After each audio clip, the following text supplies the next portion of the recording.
Welcome to another edition of the Chips and Salsa Show, New Mexico. Shout out to Chips and Salsa Show, Arizona, our partner in podcast crime, and my other partner in podcast crime, Mr.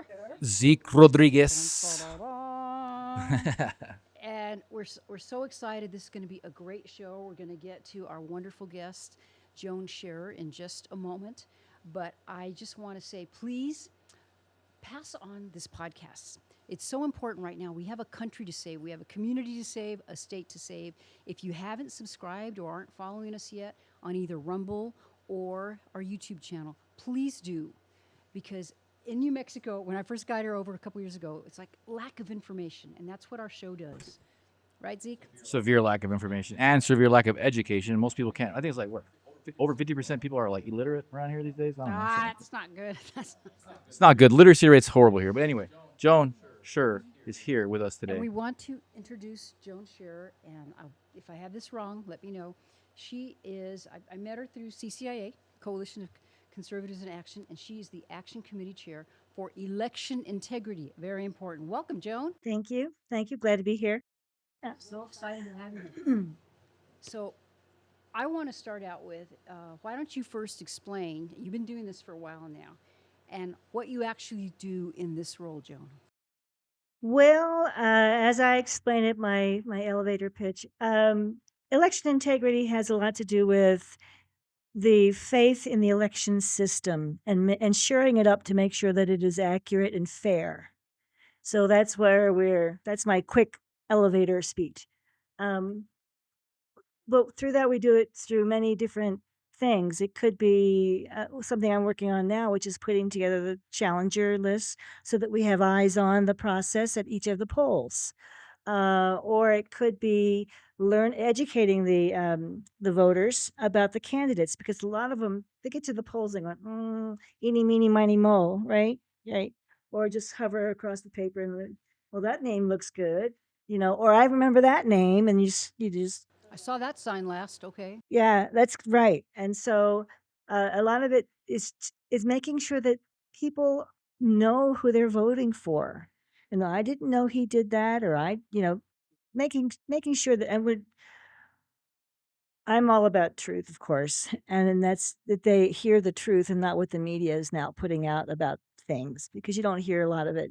And why did you see the need to really do this, Joan? Is it something very personal to you, or did someone just recruit you? Well, most people that I am now meeting that have passion about election integrity is because something hit hard in their own personal life. In my case, well, first of all, some of the policies I began hearing on, in general or reading about kind of hit me funny. It's like, that's not right. Somebody needs to do something, and everybody has that going on in the back of their heads. Somebody needs to do something, but it's usually not them, right? It's somebody needs to do something. Um, what happened to me, and that's kind of the way I felt at first. Somebody needs to do something. I actually went online in 2018, I think it was. I went to the polls and voted. I was number 7 in line. I like to get there early on my way to work. And the lady at the poll book actually said to the lady in front of me, standing at the poll book to try and register, not register, but whatever you call it, logging in, sign in. And she said, "Oh, I'm sorry, but you've already voted. You voted absentee." And She this said, is here in New "I Mexico, did you're talking not." about. New Mexico, right? This is New Mexico. And yeah, right up the street from where I live now, where it's been a polling location for a long time. And the woman was indignant. I did not. And she said, "Well, I have a provisional ballot you can fill out." And provisional ballots are, if they can identify the first ballot and scrap it, or spoil it is what they call it, and then they will let you fill out another ballot. So she did that. She went ahead to fill out an affidavit that she did not vote already and that was not her ballot. And so that only means that at some point somebody has to adjudicate that. They'll take the provisional ballot that was filled out, which is the second one, and see if they can find the first one. I'll guarantee you nobody's looking for the first one. Now, I've never worked in the warehouse, but I'm going to do that this coming election. Um, but I've heard it said quite often, the provisional ballots aren't even looked at. And then the term adjudicate, that's just kind of like validating. That it's a judge. It's a judgment call. Oh. Adjudicate. So anyway, and they're called judges when they're in the warehouse. They're actually adjudicating. They're looking and saying and comparing. The ones that do, if they were doing signature comparisons and just decide whether that really is a valid signature when they're looking at envelopes, that's called adjudication also. And I know even last election, correct me guys if I'm wrong, but I think it was a man who went to vote in Sunland Park, and the same thing to him. He said, "You've already voted, sir." He says, "No, I haven't voted today yet." So it is still happening. It's still happening. So here's what happened to me that day. She said, well, to this lady, she said, well, you're the third one that's told me that this morning. That was 6 ahead of me. So that was 50% of the people ahead of me, right? So she said, well, you can go home and check online and see if you voted. You can check and see, how you voted, and you can actually see your history. So I thought, she gave her the website, and I remembered it's easy enough, nmvote.org. And I went home and I checked it, and there's like 14 years of my history. And I found, this is 2018, I found in 2012, when I was temporarily in Lubbock and not here, although I had my house here, I wasn't here, and I refused to do absentee ballot voting. I was in Lubbock and decided I'm not going to be able to go home and vote. So I looked at my history, and it's darned if it didn't say I did absentee ballot. That was 2012. And I got indignant. And when I heard about CCIA, which was, they kept saying it's nonpartisan, you don't have to declare anything. They do, but they're doing good things. It's community action basically.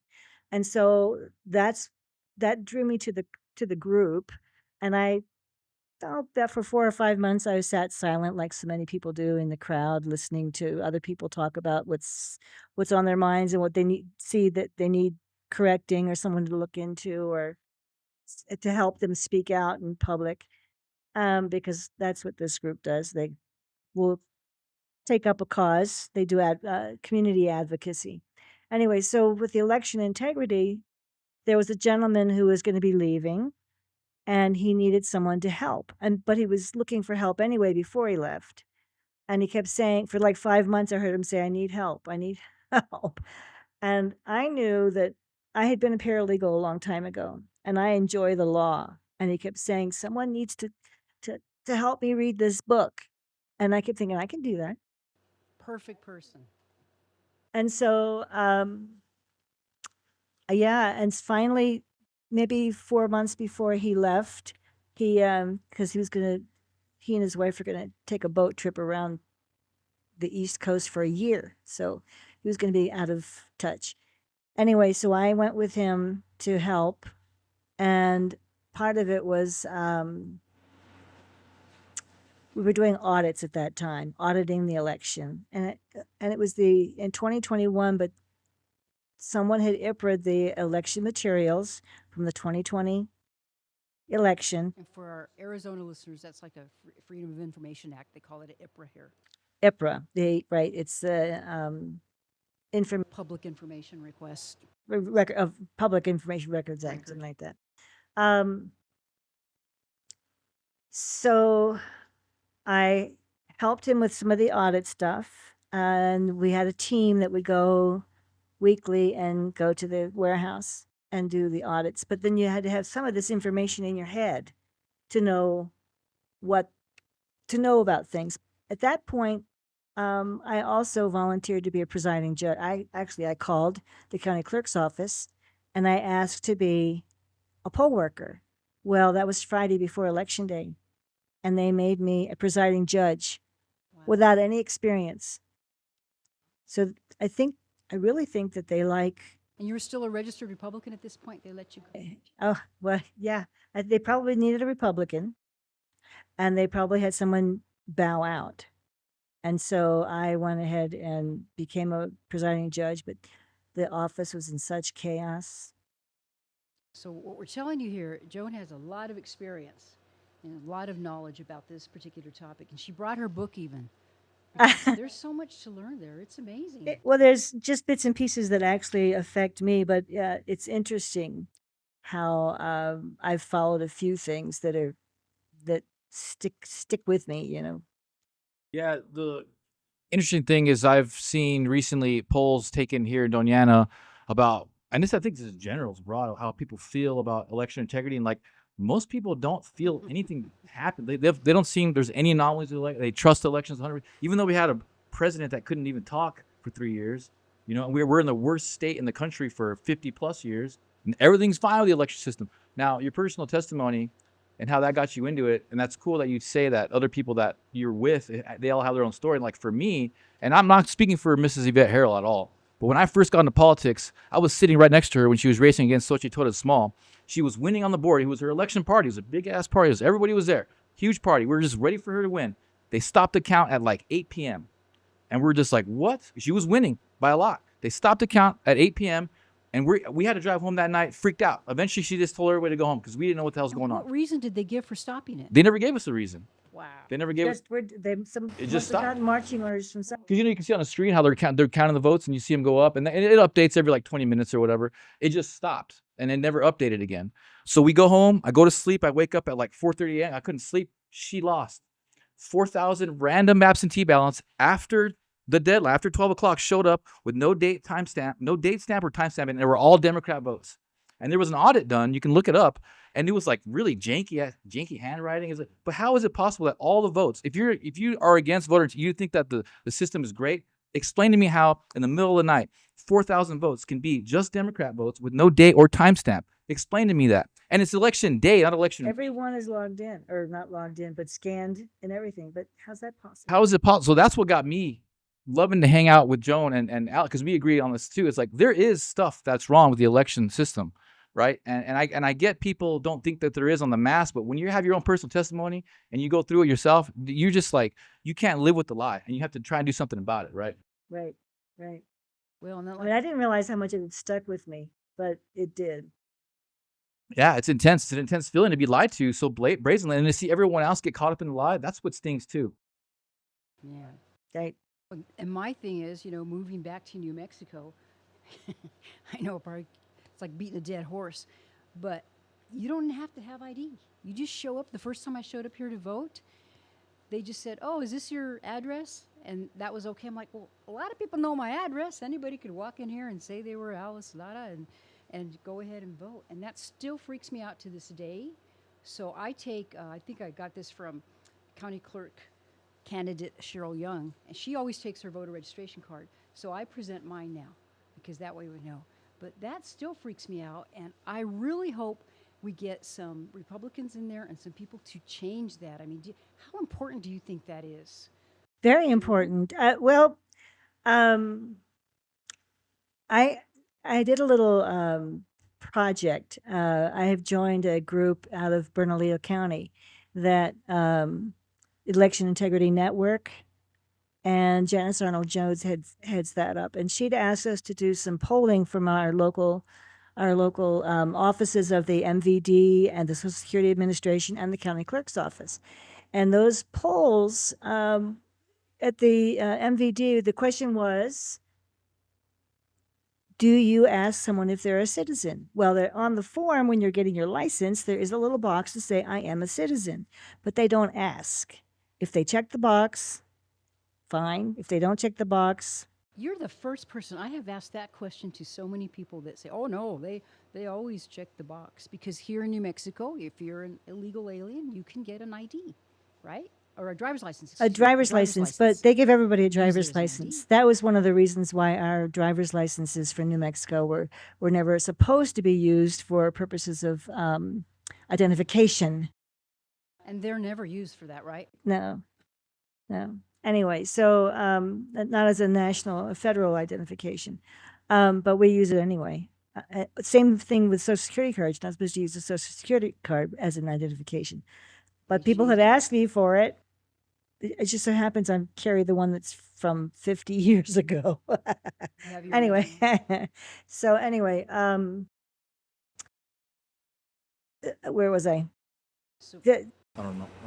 just on the importance of that, Yes, because it I'm is. just like That's my big thing. I really wish you should have to prove who you are, or even I worked at a bank a long, long time ago, and it was back in El Paso.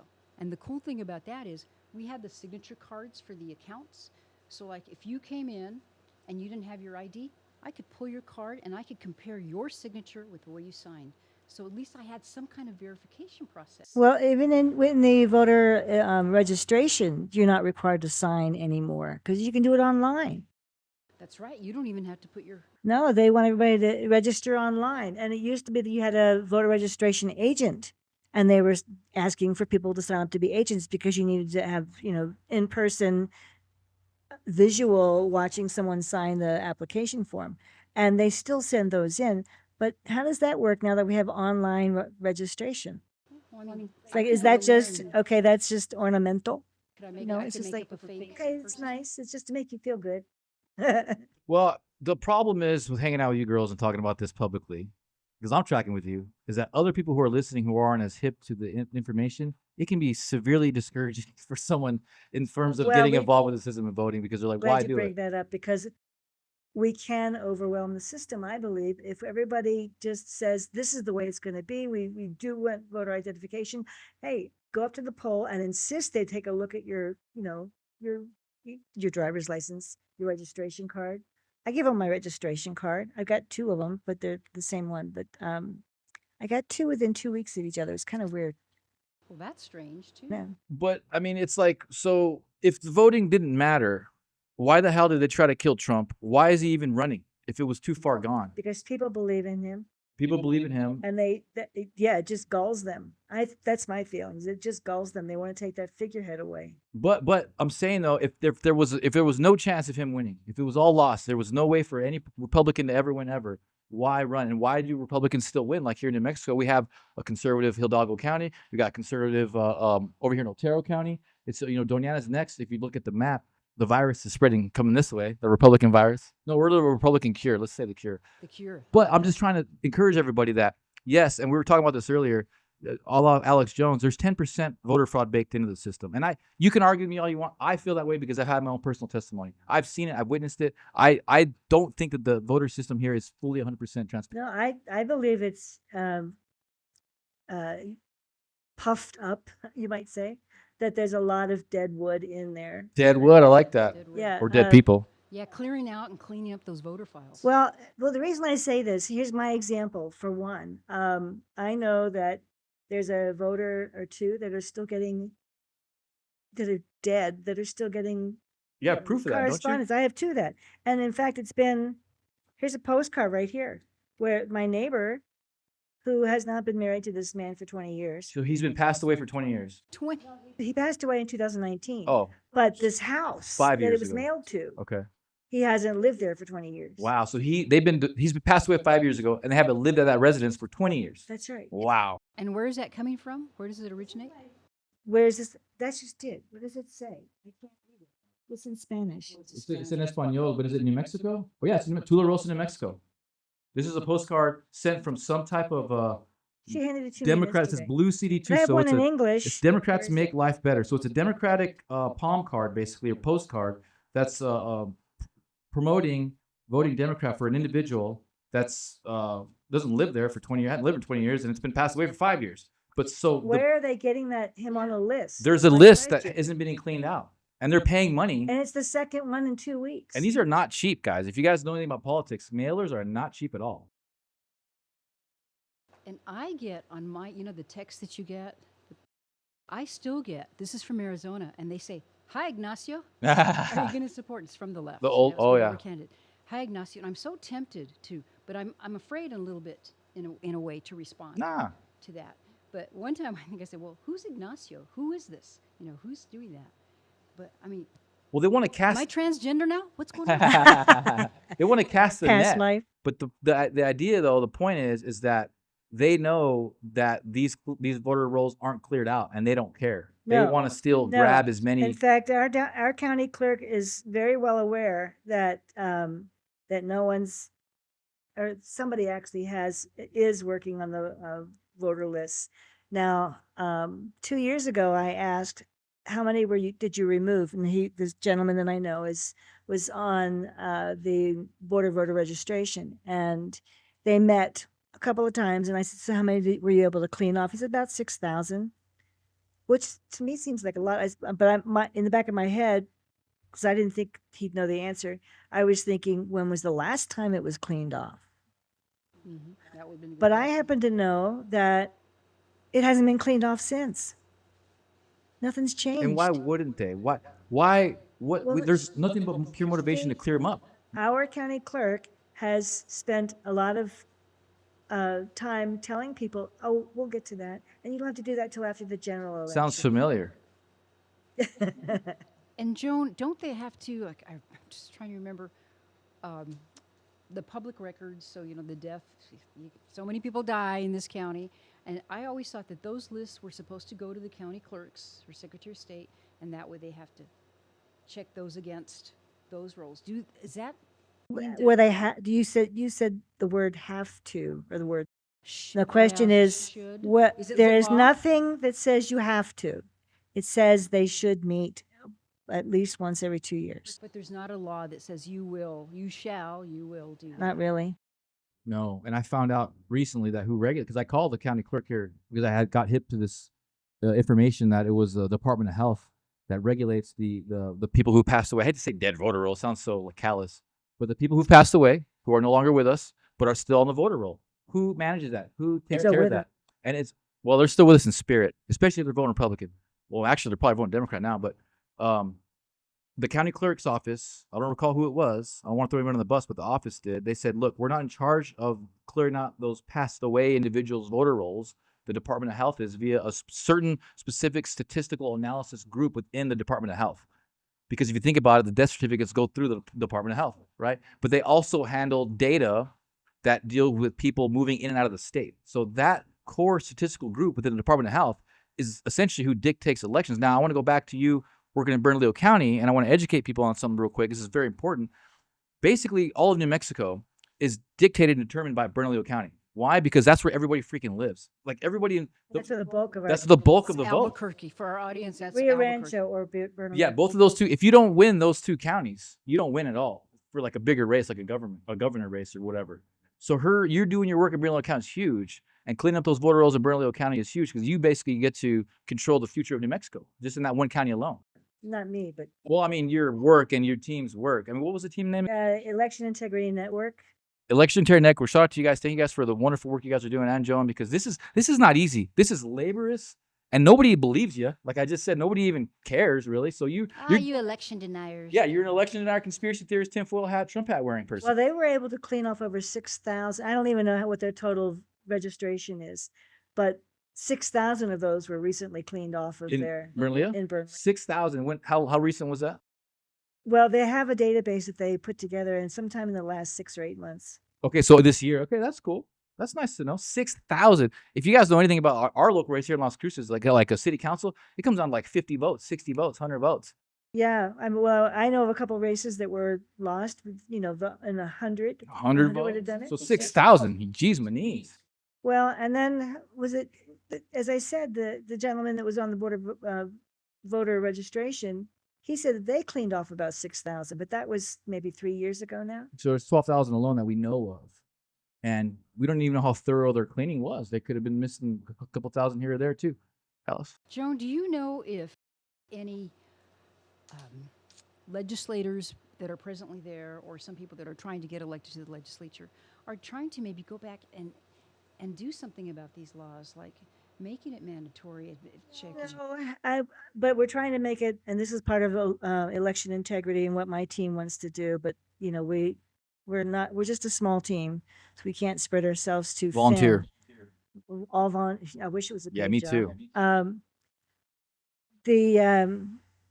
This coming legislature, we're going to be asking them to repeal. We've got a petition signing and gathering that we're going after to repeal 2 bad laws that were passed in 2023 regarding the voter.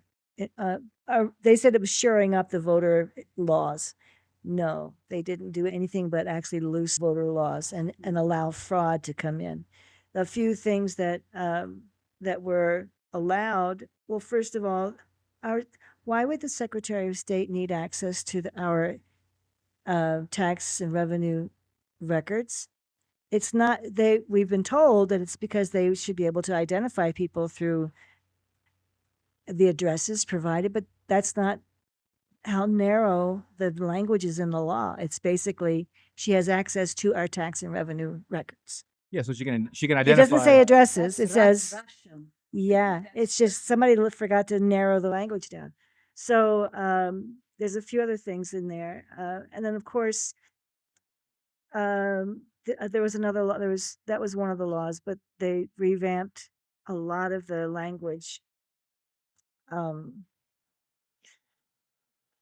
One of the laws now is that felons, when they're coming out of prison, but they may still be on probation, now if you can see them, if they're standing in front of you, they can vote. Yep.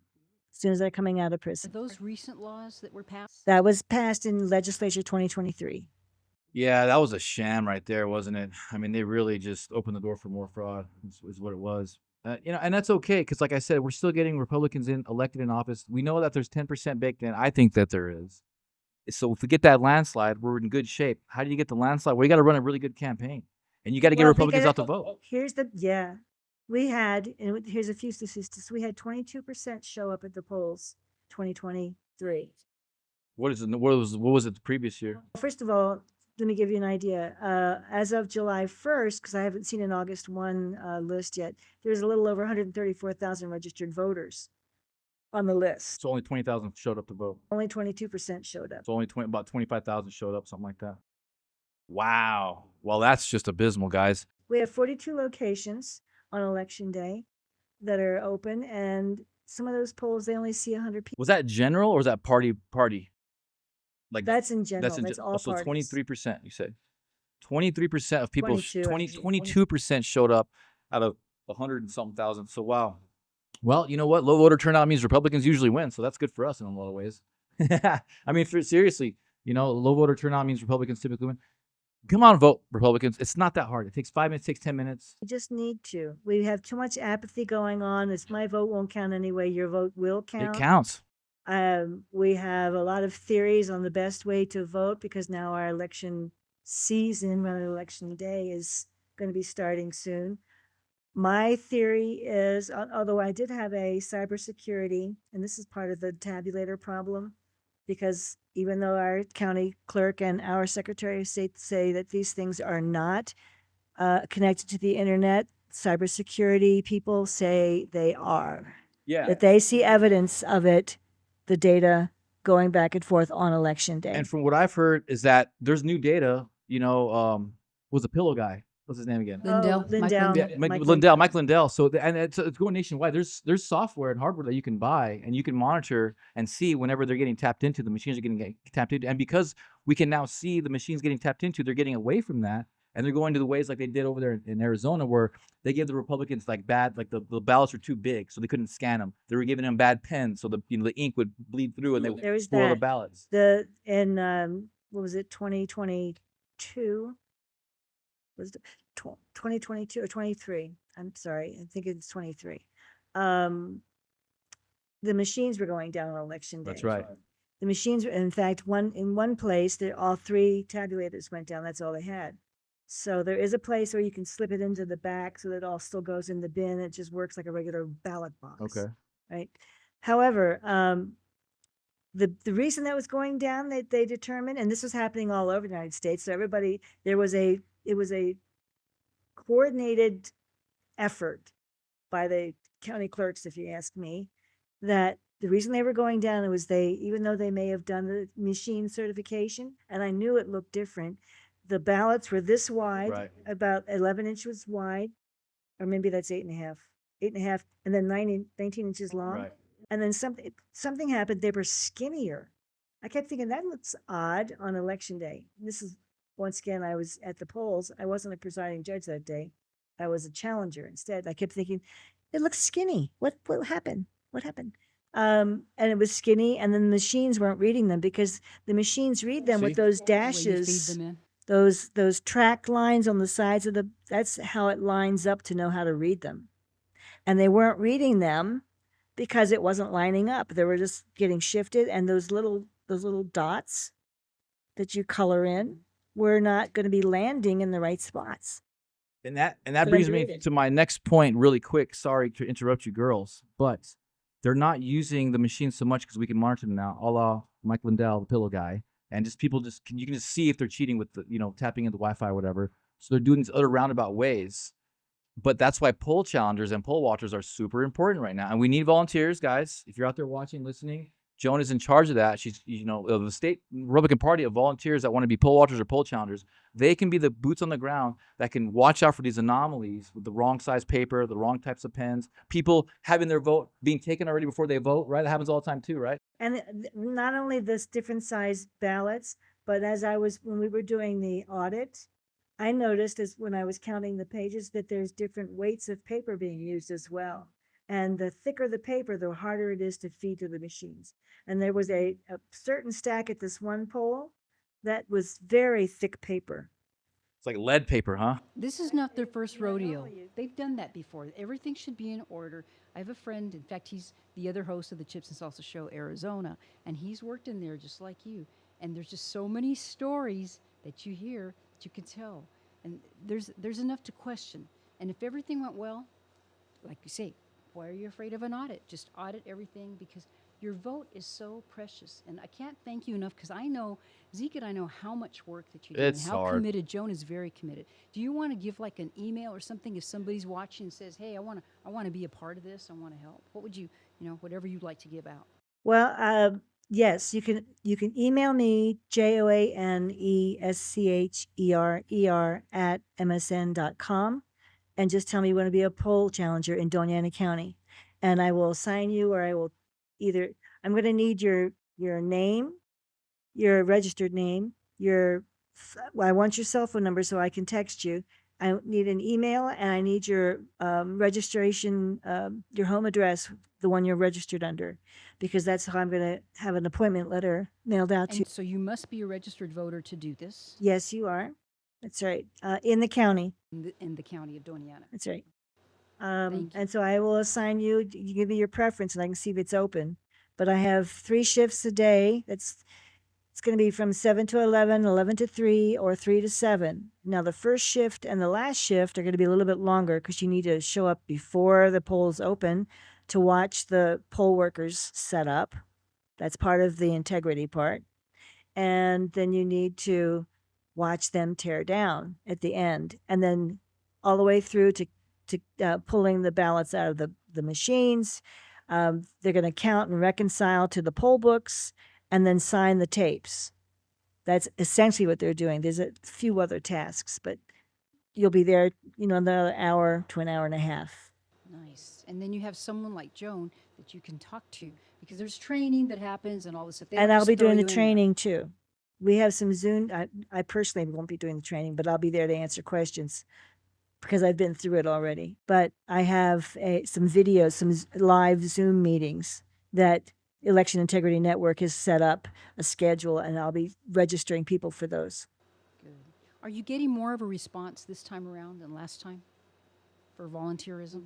Well, this is just the second time I'm putting together the challengers. I got 15 people, 15 back during the primary because that was my practice run, and most people were intimidated by the fact that it would be a challenger, and the challenger role actually means if you see something that needs to be challenged, that you say, I challenge, and you stand up, and you don't then start barking at somebody. Then the only other person you could talk to when you do that is then you turn around and talk to the presiding judge.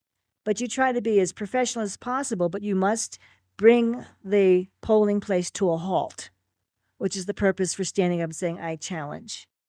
They must be, because if there is a process that's happening that's not correct, you need to be able to say, stop. We need to make sure that everybody understands what's going wrong and then correct it. I wasn't a challenger during the primary. I just headed up the group. I was busy dealing with some mistakes that were made at the county clerk's office and the Secretary of State's office. So I didn't actually get to a poll and become a challenger for the primary. But when when the day was almost over, I realized I hadn't voted. So on my way home, I went to my favorite little voting place, the same one that announced that made me realize that somebody had voted my place 12 years earlier.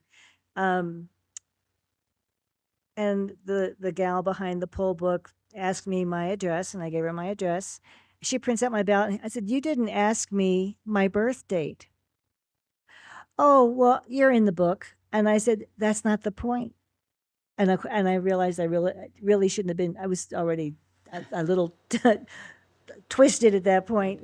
But I said, "That's not the point. You're supposed to be verifying. Verify the voter. You're supposed to see if I know my date. There you go. Do I know my date?" Busted. Busted. So she said, "Yes, ma'am." And I said, "I'm sorry. Thank you." And then she tried to give me a felt pen, and I said, "No, thank you. I have my own." And I don't recommend felt pens. They That's bleed what they through. provide, right? They usually? do, but they bleed through. Some people have a heavy hand, and they will bleed through. But you can take your own black pen. I know this because when I audited, I saw them. You turn the ballot over, and they were on the other side. You could see a scanner can't read that well because it scans both sides. I think a big problem too with this voter integrity stuff is a lot of people, they don't really have a full grasp on reality in terms of like good versus evil. Like they don't really have that close of a connection with like, and I hate to say with God and goodness. So therefore they can't really understand the opposition and how evil and dark and horrible things people are willing to do. They really believe that they're out there fighting Nazis or KKK members when they're cheating for these other parties or against, their interests. They really feel like they're doing something right by breaking the law and cheating in these elections. And people just don't grasp that. For the greater good. For the greater good, I just don't think people can grasp the level of evil that we're dealing with today, and that's why people don't think that these elections, there's no problems with them. Well, we're both doing the pointing, though, I guess is what you're saying. But Yeah, in a way we are, but we want culpability, we want accountability, we want transparency. I'm just looking for truth. Right. I want wanna my win vote to fairly. count. I want the majority vote to be, heard. I'd like to think I'm part of the majority. But they've been stopping the count for centuries, guy. Like I talked about when I was hanging out with Yvette Harrell, and they stopped the count. They've been doing that for centuries, man. That's the oldest trick in the book. Counting. Yeah, Right. who does the counting? So why is it so hard for people to wrap their head around that? It blows my mind. I guess it's the programming, right? I mean, But I will tell you this: there is work now. You and I were talking earlier, and you thought there were so many people who are just feeling like, what's the use? That is work that's being done. For example, to identify the non-citizen voter. right? We are doing our due diligence to find out what exactly and this is on a national level. Right. And here in New Mexico, we've got a team too that's working on it, running the different county voter rolls through databases to make sure we can try and clean them out. Doñana County's been a little tough. Our county clerk's office is not forthcoming. Our county chair of the Republican Party, where I'm trying to get the voter rolls from, he says that they are not giving him when he requests it. He says he does it on the first of each month. It'll be 3 weeks. She drags her feet. She forgets. I don't know. And she's supposed to be doing that. And and then I heard from somebody else saying that that's like the last thing on their mind around election time is What? getting I know. They don't have extra people to get. I wonder if the Democrats have their list. I don't know. That would be a question to ask. Do you think we'll ever return to, when you and I were younger and you would go to your local little precinct and people knew you and you had paper ballots? I mean, ultimately, I love that. I wish we could go back to that. But I don't have a lot of confidence or faith that will ever happen. I don't know. We might go back to the hanging chads. Well, yeah. There's a problem there. I think these machines are stupid. They were formulated by Madero, right, in Venezuela, and look how things turn out for them. And that's what we broadcasted There was around. a reason that they formulated that. I just think it's and if you look at the machines, they look like they're from 1990 freaking 4. It's like the technology is just so arbitrary. It's not even arbitrary. I don't want to say arbitrary. It's just so rudimentary. The fact that we're 2024, it's not even like cutting edge technology. This is like old school Windows 95 stuff. Might as well just do hand count, transparent hand count by precinct, precinct by precinct. That's what they do in Argentina. It's just a cleaner, easier way to do it. It's not that hard to hand count. You ever counted money? It's not hard to count money. No, it's not hard to count money. It's not. I've counted ballots, and I'm a little faster than most people. Yeah, you are. Have She's a you smart learned? girl. Oh, just know you're a smart girl. But only because I'm just used to dealing with paper. That's all. Right, right. But in the counting, you just learn little tricks to be able to count and stay accurate at the same time. And you're smart, but you're no freaking Einstein. We can find a couple smart people in each precinct to help count and do it fast and do it efficiently and have, Honesty. honesty. Just like the name says, integrity. You just want people that are. We want accurate, and we want the truth. Actually, we want the truth to be told. If we actually found somebody winning, do we turn around and say they lost? Sorry. And then who's going to challenge me and say you're an election denier? You're an election denier. You're a conspiracy theorist. Well, oh, when Hillary Clinton loses, you can audit the votes all day. The vote journey, the ballot journey is so nasty with these machines. I mean, by the time it gets to where it's supposed to go, it's got to go on a memory card, and the memory card's got to get transferred, and then the ballot's got to, like, who knows what? There's a new job, as a matter of fact, with this new mail-in ballots and everything. I have to figure this out because I'm just recently, because of the death of one of the gals in the Republican Party, had been their election integrity person who was going to be doing the voter roll cleanup. Okay. She She passed away in June, unfortunately. So God they bless her. were flailing a bit. Damn, what But- timing. And I think part of what I'm doing is probably picking up some of that pieces. But I found that one of the things that a new verbiage is called ballot tracking. And I don't know who's assigned that and what that really entails. And I got to dig into that because I just noticed it over the weekend when I was Ballot working on that. tracking. Yeah, I was working on the challenge because there's all the volunteers for all the different posts having to do with challenging, anything having to do with elections. And so I'm basically turning it around and sending it off in some other direction. But what is a ballot tracker? How do you become and is that the post office? Is that watching the post office? Oh no, I don't know. I learned so much when I just hang out with you. But you guys haven't heard that term either. But I somebody have. I want to be Ballot a ballot tracking, tracker. But that's kind I've of heard like it. you can check your ballot. So that's a new one on What's me. the other term? It's like a chain of. Ballot chasing. Oh, that's different. Ballot chasing is after in fact, I do that after the ballots have been mailed back, and you've got a list of those that were all mailed out, and then you track them as they are To logged make sure they in, got there. who returned them, and then when you compare the two lists, you could find out who didn't get one back, and then you start making phone calls, and to remind people to please return your ballot. We know that you had ordered a ballot or you're on the list to receive a mail out ballot, but you haven't returned it. Have you done so recently? And if you haven't, did you give it to somebody to return it, or do you plan on returning it? It's basically just get a feel, and then you write your notes. In New Mexico, you must request a ballot by mail. I think there's a standard list that's considered permanent, and once you're on there, you have to be easily Oh, taken. really? Yeah, you can just get them now. That was part of that new legislation Oh, that so came that's more through. see, I'm still They just mail them out to you now. legislation. You have to. Well, they're soliciting people to be on the permanent list now. So I have to tell you my story. In the 70s, I was doing an internship. Damn, the It's- 70s. It's a long time ago at the county clerk's office. Rita Torres, I think that was the name of the county clerk. And I was in charge of what I would do. The absentee ballots at that point, they were just the military guys, right?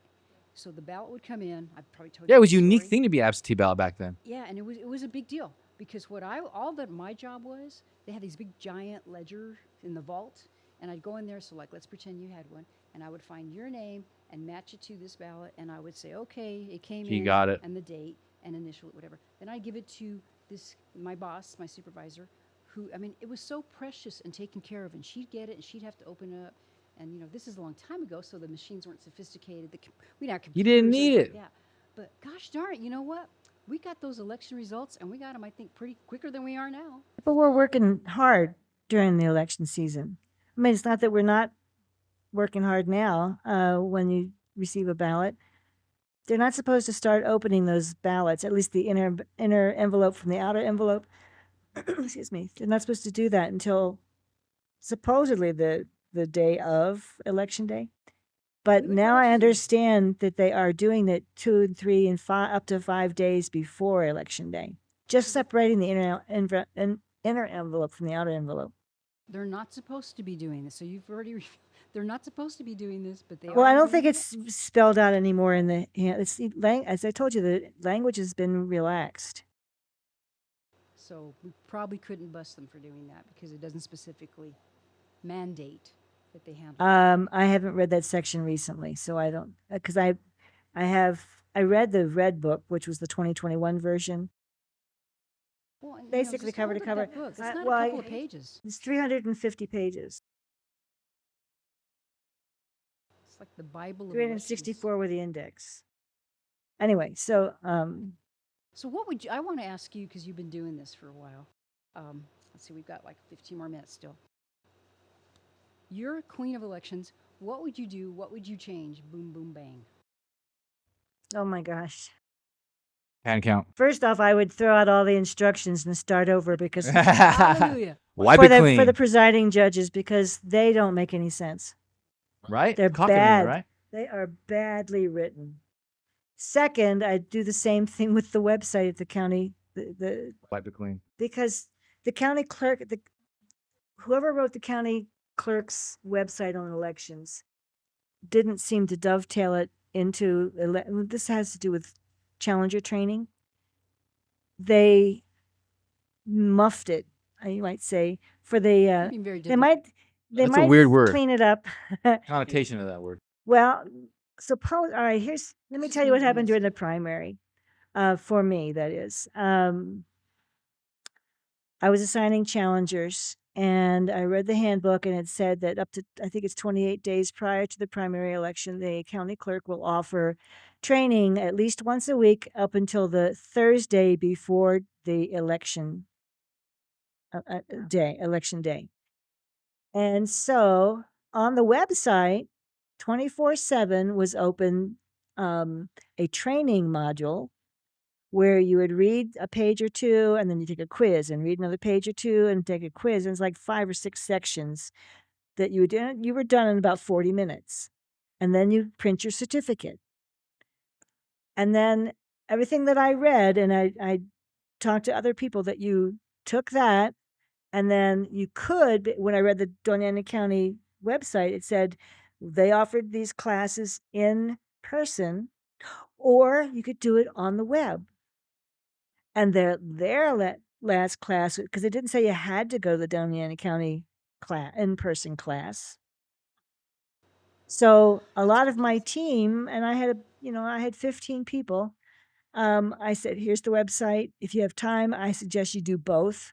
Go to do the in-person training, but definitely do the one that's on the web and then print your own certificate. That way you've got your certificate. And it would have been nice if that certificate actually had a date on it. There was no date on it. It's just your name and what your certificate This was. is kind of, It just felt it's so loose. simple to do. Felt it loose. Anyway, so then some of my team decided to go on a Saturday to the Doña County training, and they showed up, and I went and I sat in the back of the room knowing that I didn't need to be there. Somebody else had already gone, and so they had told me, hey, that the county clerk's office had said, okay, well, we won't give you a test or anything because you've already done it, so you don't have to do anything. Just sit here. And so I said, all right, so just if you have questions, there's a person here. But she did the same thing as you would yourself, and that is she went through the slides and you answered your questions. And that was it. She was on the website going through the pages, the same ones that you see yourself.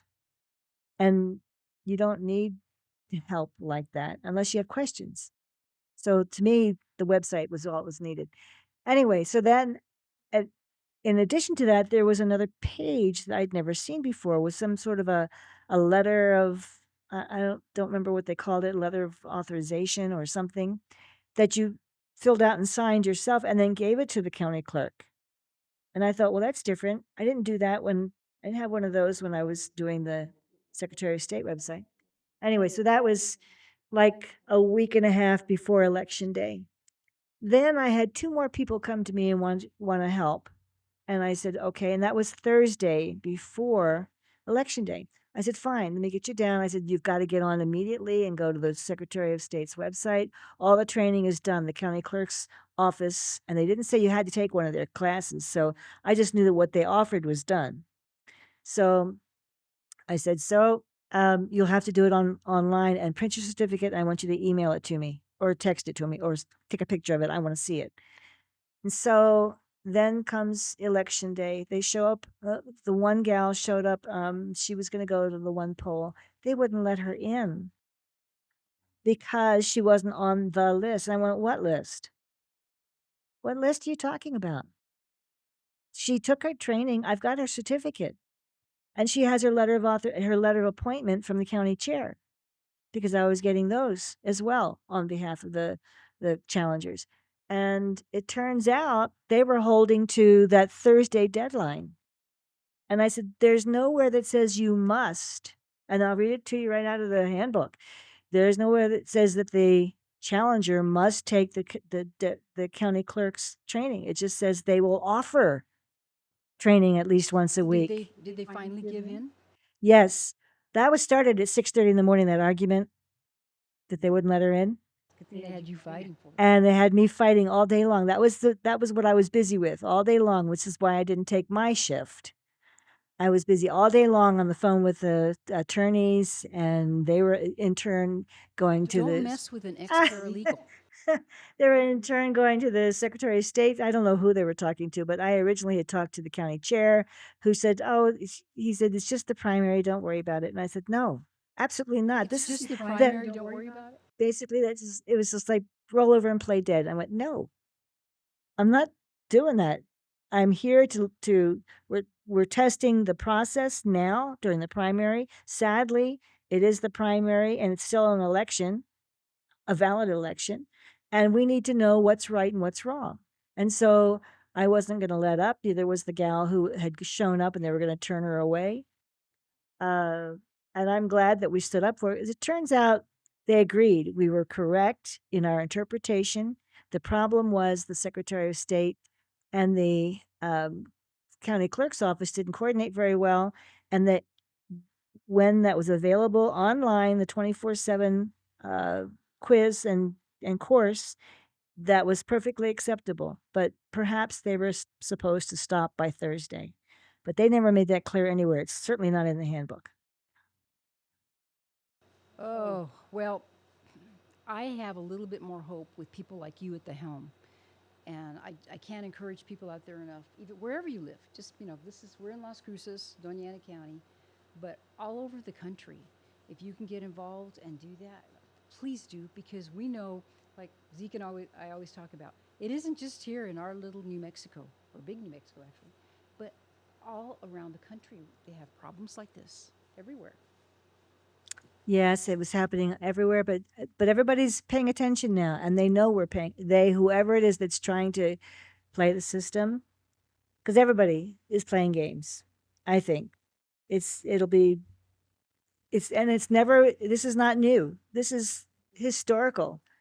That I mean, this is along the history's lines. We've always, I hate to say it, cheating has always gone on. So what we can do is just let them know that we're not going to roll over. And we can't let people just say, oh, I'm just stick my head in the sand because nobody cares. That can't happen.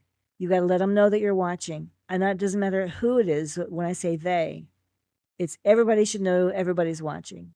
Yeah, you girls are a great example of why people need to stop being cowards. These sweet women here are out there on the front line fighting for voter integrity. They're not running away. They're not putting their head in the dirt. They're actually standing up for what they feel is right. And I just see, especially because I'm out there, I talk to people, there's a lot of freaking cowards out there.